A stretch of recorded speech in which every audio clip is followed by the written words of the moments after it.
I was gonna start this review, I guess, by saying that I just got out of the theater, just got done seeing The Rise of Skywalker, but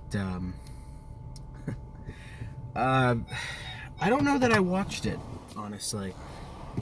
It was way more surreal than that, and not in a good way. It was like I was watching a nightmare that wasn't my own. Or maybe I should say it was a nightmare that wasn't just my own. It was like someone I barely knew, or maybe an acquaintance at best, had a nightmare like 2-3 days ago maybe, and they were trying to tell me about it, and they weren't doing a very good job. They weren't incredibly efficient storytellers, and certain things about the nightmare just kind of got lost in the shuffle. That's kind of how I feel about The Rise of Skywalker. It was like I was watching the nightmare of a director who didn't know what he was doing, who was running full speed ahead in a desperate attempt to cobble something together that resembled a movie. I saw the nightmare of a cast that had ceased to care, that was just cashing in the chips, as one of them put it. I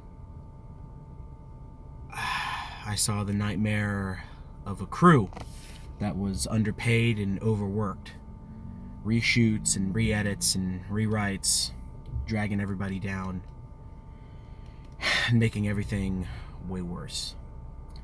I saw the nightmare of a studio, of a company that didn't care about art. They didn't care about telling a good story. They didn't really care about what they were making or why, besides just, well, I hope it makes money.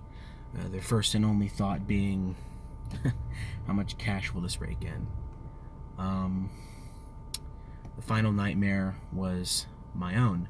I felt like I was watching a crime. I felt like I was watching a man getting shot in the middle of Times Square and not doing anything. I felt like I should have gotten out of the theater and talked to somebody and warned them and said, hey, someone's being killed in there. Can you get the police or something? I didn't spend any money on this ticket. I didn't spend a dime, and yet I feel like I am owed more money than I make in a year. I feel like I was completely abused and taken advantage of for having spent my time and wasted mental energy trying to analyze this movie like some kind of moron. It defies analysis. It in many ways defies conversation. It is the worst Star Wars movie out of the main 9 entries. 2 out of 10.